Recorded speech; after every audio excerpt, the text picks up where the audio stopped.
Hello and welcome, ladies and gentlemen. I'm Juggernaut, and well, I'm gonna make this video rather brief and to the point and concise. There's no point in meandering too much and going on and on about different things. So, essentially, I have a question to pose, or rather, an open question of sorts, and then kind of want to start a discussion over this and tell you what I think about the entire topic.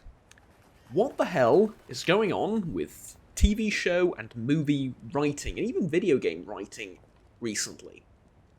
Now, as with most of these types of videos, when I say recently, it's really hard to pinpoint exactly when, but I don't know, maybe last 5, 6, 7 years, maybe 4 years, something along those lines, right? What the hell is happening with the writing and the scripts for virtually every movie and almost every TV show and almost every video game that I've played?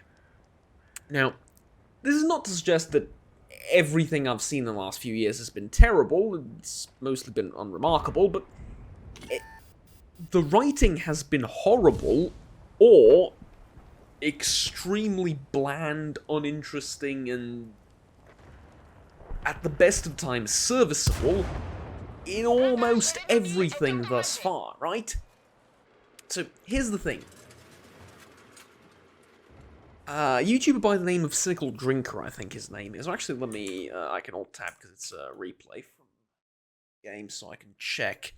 Yeah, the Cynical Drinker, I'm sorry, points this out, and he talked about this a couple of times, and, well, effectively he says that, you know, he reviews movies and he says, well, the writing is shite, the script is like it's written by a 5-year-old, a 10-year-old, etc., etc., and I'm realizing that this same criticism applies to most things I've played or watched recently.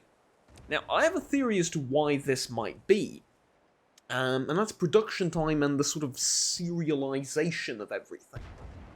So, take, for example, the Marvel Cinematic Universe. They need to keep pumping out movies. Star Wars is now suffering from this as well, where just, you know, they need to pump out massive amounts of shows and content, and, well, writing something good takes time. Trust me, I know from first-hand experience. I've spent the last 2 months writing a 50-page paper, which isn't that much, but, you know, there's a lot of research and a lot of reading that goes into it and stuff. If you have the same with a script, you know, you need to write hundreds, if not thousands of pages, and if you're being pressured to pump stuff out constantly, obviously the quality is going to suffer.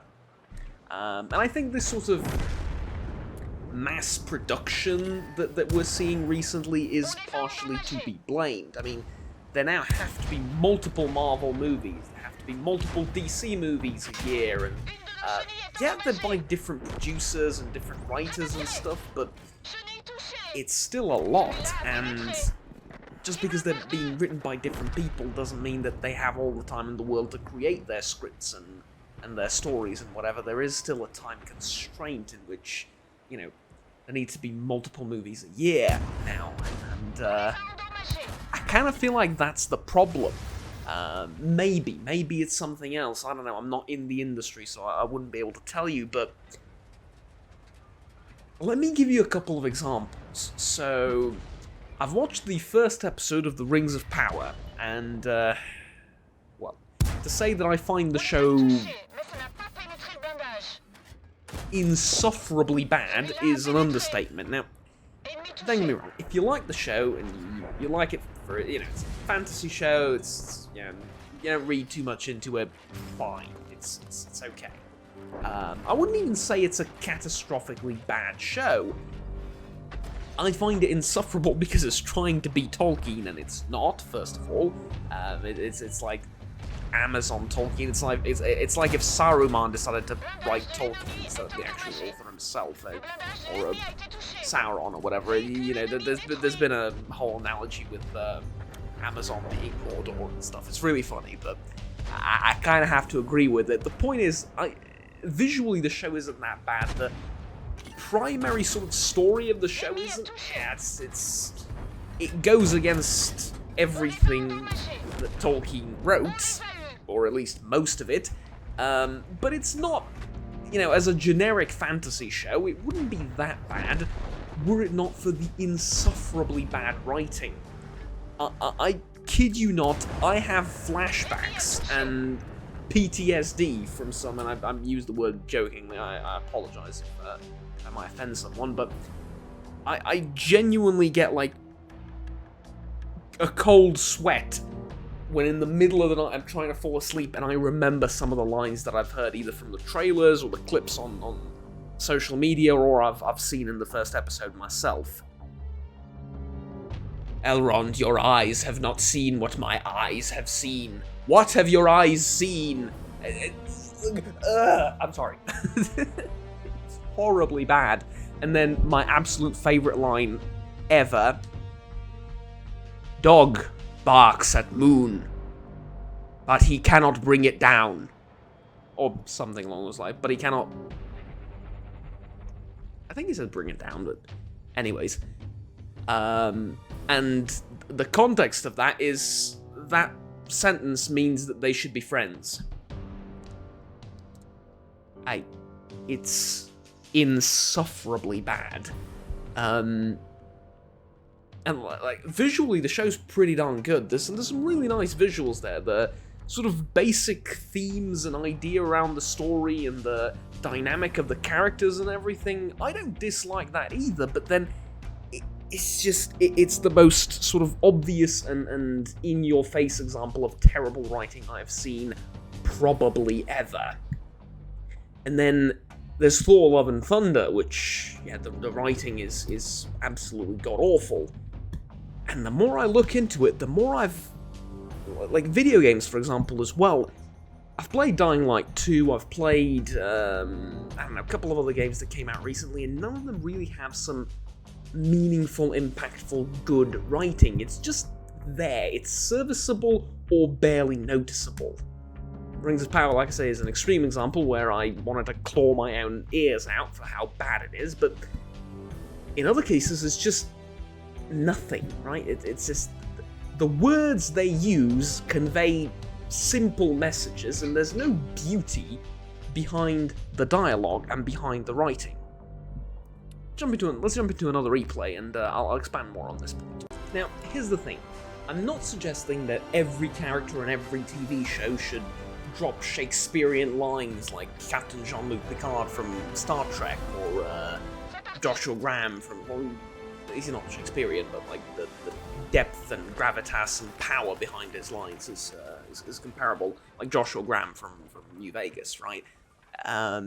Or any of these grandiose characters like that, or Julius Caesar or whatever.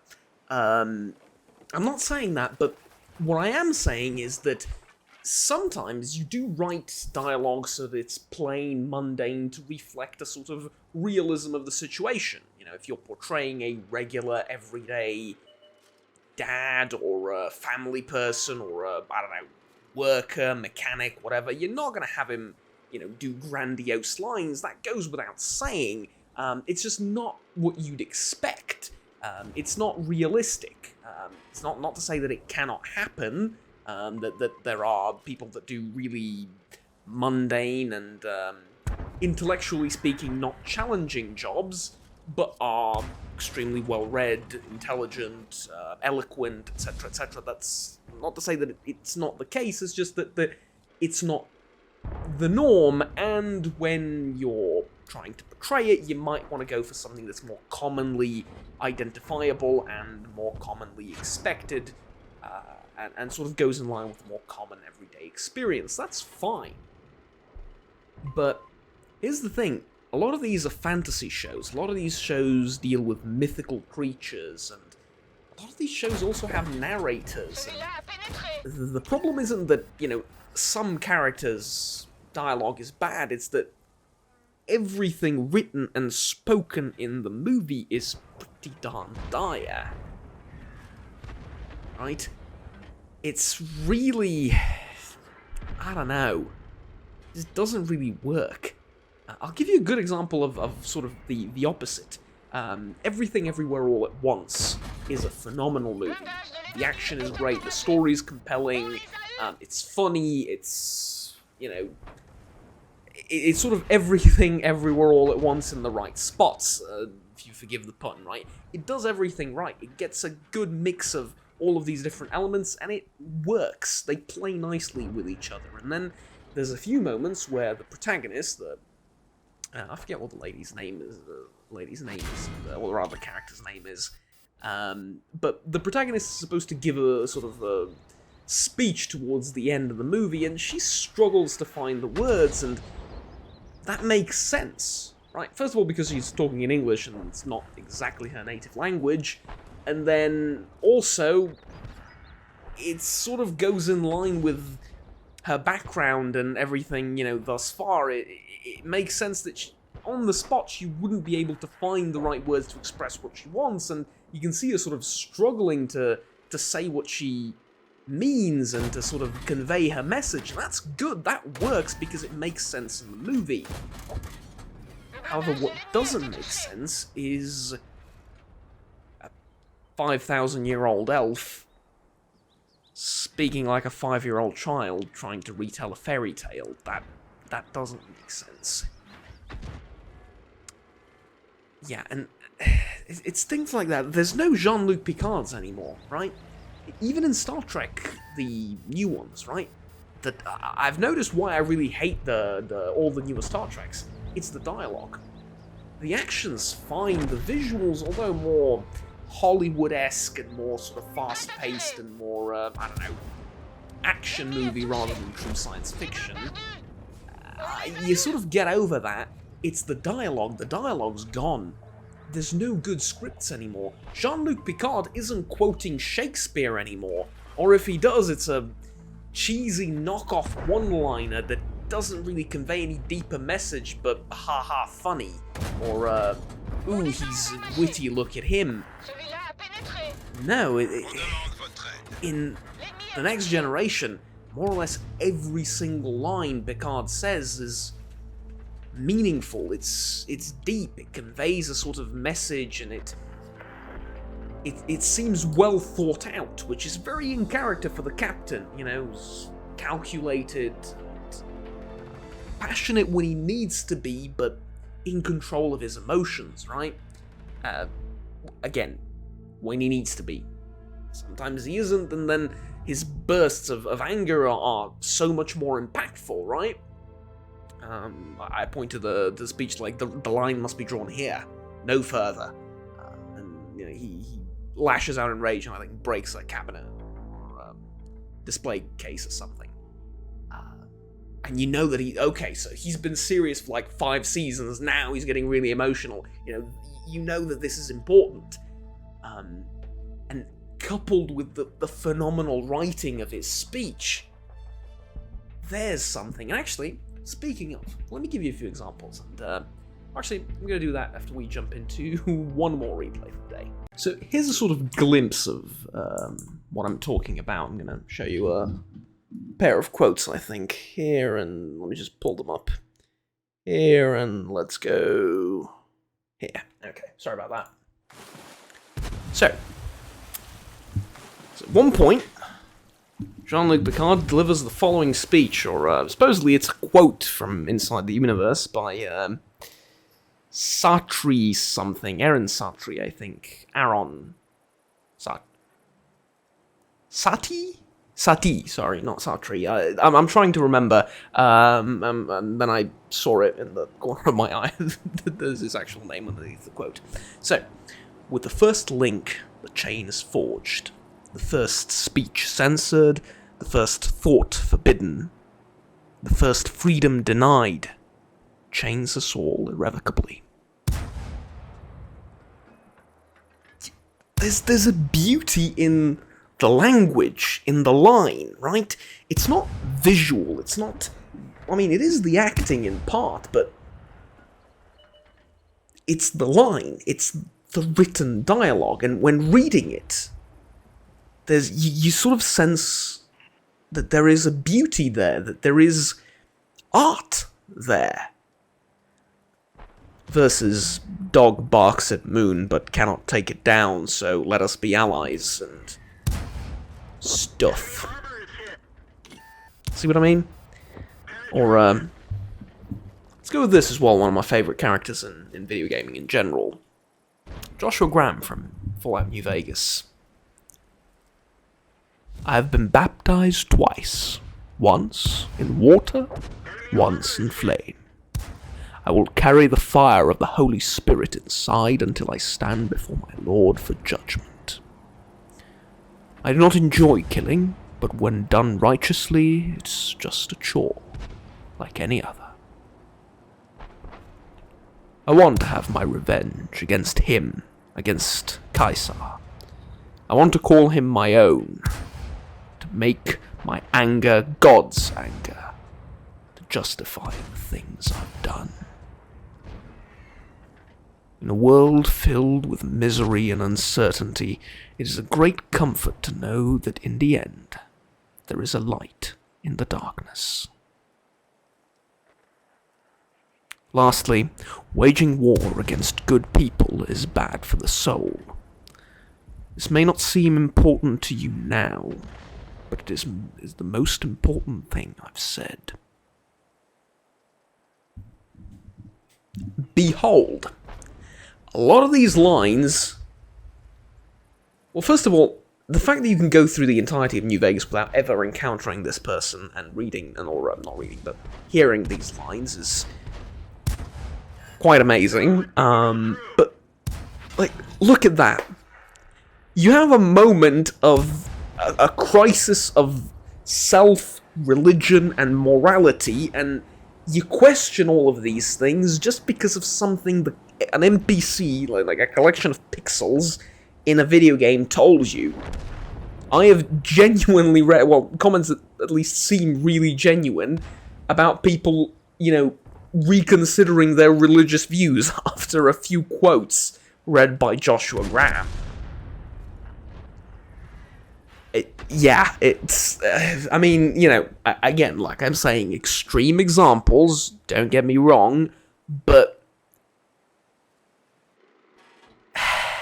it's there, right? It's right there for you to compare, I guess, this to the writing that we've recently seen in video games and in TV shows and movies especially, I feel like. There's no characters like this anymore. At least, not that I've seen. I haven't read anything, or I haven't, you know, heard anything in so long that made me think, wow, these are powerful words, wow, this is well written. I mean,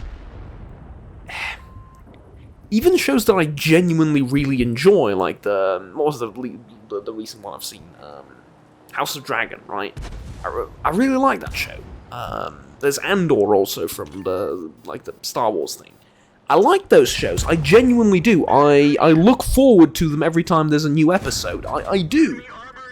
I really like those shows, but the problem is, the dialogue again is just, it's not bad. It's just invisible.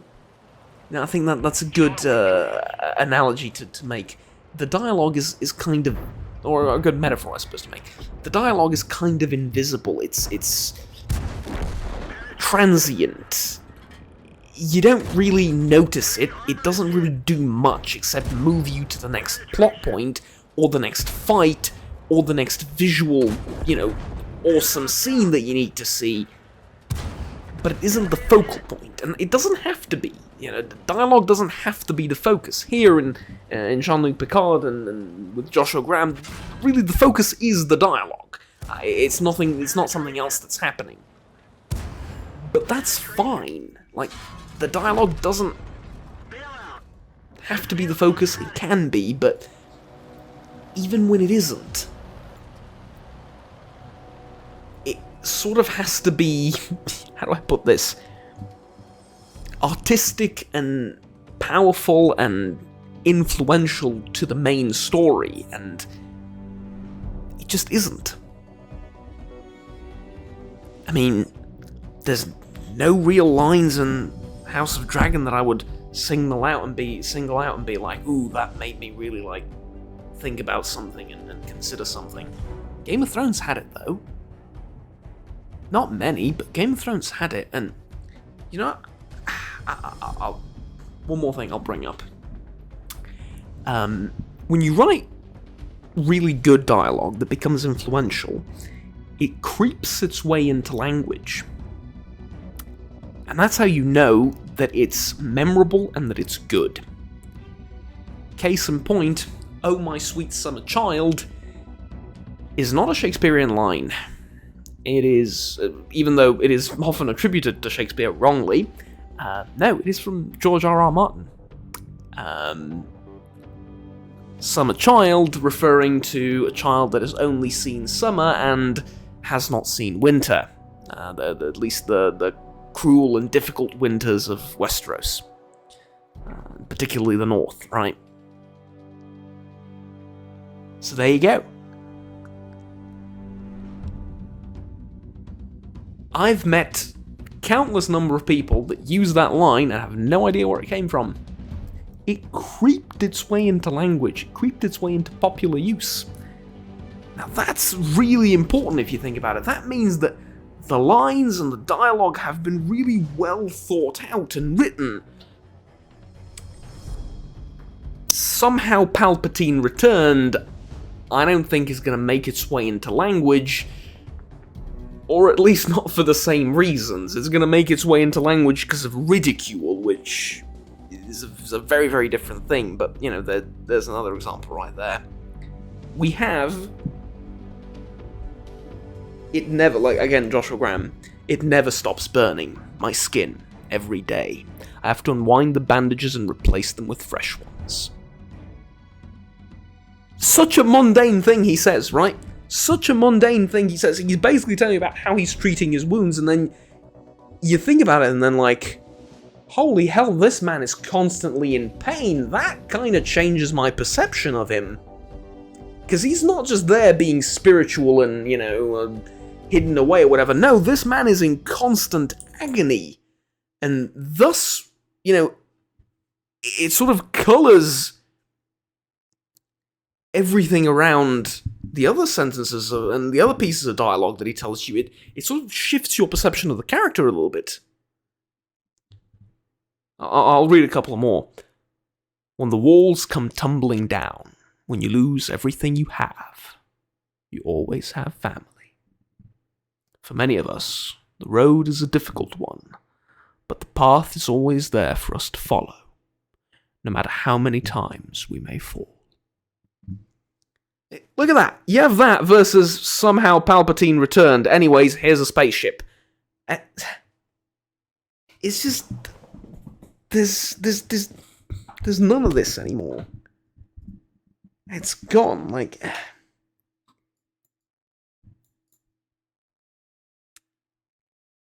And I find it highly, highly unfortunate and frustrating.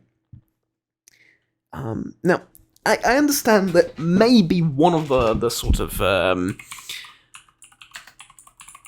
I guess, excuses or justifications for this is that, well, people don't tend to really focus on dialogue much anymore, right? It's not hip, it's not with the new generations and whatever. People, you know, telling a story visually is much more economic, it's much more efficient, and it sticks with people longer, and dialogue is, you know, most people don't even listen to the dialogue, right? I would disagree with this heavily, but also, here's the thing. Literature and complicated lines of dialogue where you need to really engage your brain to understand them and to realize what they're trying to tell you, to connect the dots, to interpret the metaphors and everything. I mean, first of all, I'm making it sound like it's ridiculously complicated. I'm fairly certain that despite what someone might try to tell you, that everyone can understand what Picard is saying and what he means if you just read the line slowly and then really pay attention. Or what Joshua Graham is saying. I'm fairly certain there's nothing alien about those lines. I put it to you, anyone can understand them. Despite some people trying to make the excuse that it's, you know, oh, it's too complicated and it alienates the audience. I don't think that's the case, but even if it is, generally, like, these, how do I call them, like, highbrow topics, like this and dialogue like that has always been a sort of niche thing. It's never been the most popular, right? I mean, even when it came out, Star Trek was never the most mainstream dominant thing. New Vegas was never, I mean, it's a hugely beloved and popular game and everything, but it's never the mainstream popular thing. Stuff like Call of Duty and Apex Legends and League of Legends and World of Warcraft, stuff like that is, that's much more mainstream, but hell, even World of Warcraft had great writing, didn't it? I mean, World of Warcraft 3 had pretty good writing. Sorry, not World of Warcraft. Warcraft 3 had pretty good writing. World of Warcraft I haven't played much of, so I don't exactly know, but I remember decent writing there as well, with some quests and some of the cinematic moments.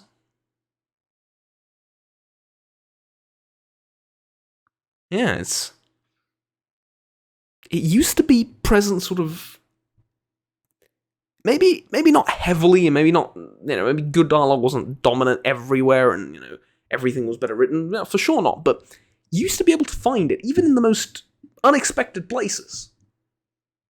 You would find some true art and true talent with respect to writing.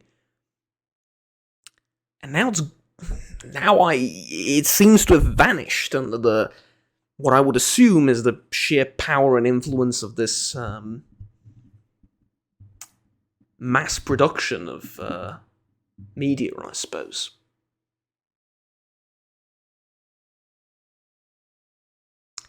Anyways, all that said, let me share a couple of more of my favourite Picard quotes, because this is just an excuse for me to read Picard to you. This entire video is, shortly about to find out.